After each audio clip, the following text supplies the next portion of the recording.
Deputy Speaker, I'm grateful for the opportunity to contribute to this debate and join with my government colleagues to oppose this motion. As a member for Bean in the ACT in the nation's capital, which is home to many of Australia's leading high-tech users and developers, I'm acutely aware of the need for Australia to build our own capacity and to reduce our nation's dependency on overseas. And when it comes to quantum, it is a race. Deputy Speaker, the COVID era, with all the tragedy and suffering, provided us with a useful wake-up call that Australia must do better in terms of building our capacities in the space of the new technologies that are shaping our world today and will into the future. And whilst this motion is purely here as political play by the opposition and should be seen as such, I'm pleased this debate provides an opportunity to talk about some of the positive thinking and action being taken by this government in this space. Under our plans for a future made in Australia, the Albanese government is revitalising our manufacturing and technological muscle that just withered under a decade of coalition governments. But to grow in the years ahead, modern economies need strong manufacturing and technological capability. And that's why with the Queensland Government, we committed to investing almost $500 million in equity and loans to PsiQuantum, a globally leading firm founded, again, to remind the opposition, by Australians, Jeremy O'Brien and Terry Rudolph, two of the world's leading quantum physicists. This will mean PsiQuantum, one of the highest valued quantum computing companies in the world, builds the world's first commercial-scale quantum computer and establishes its Asia-Pacific headquarters here in Australia. This is in keeping with Australia's first ever national quantum strategy, announced in May 2023 by this government. And it means hundreds of jobs, extra grunt to our R&D capabilities, and billions of dollars of direct investment in Australia by PsiQuantum, investment that would otherwise have gone overseas. It means research and education scholarships, industry partnerships, supply chain opportunities, and a dedicated climate research centre.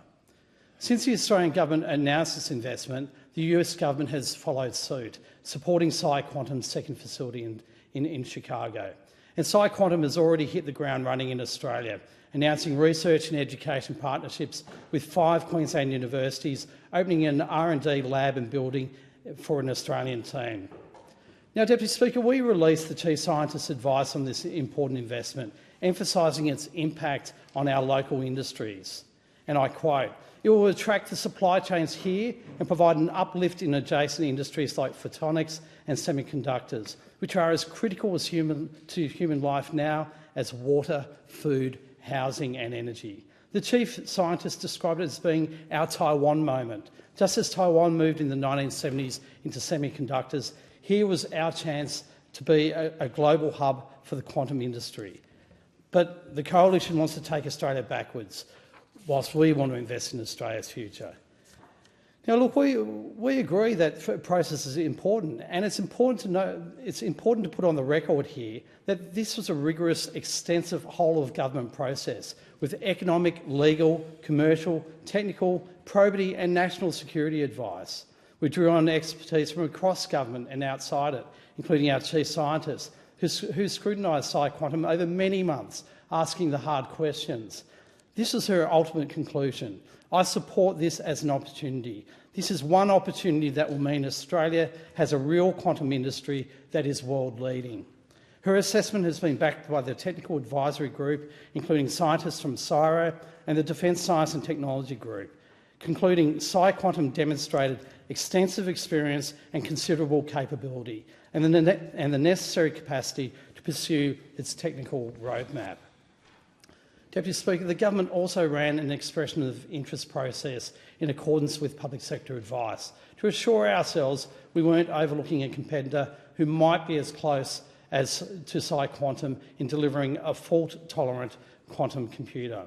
We've released that EOI assessment. It's not murky, it's incredibly transparent, and that assessment outlines the rigour taken by the assessment panel and technical advisory group with comprehensive probity advice.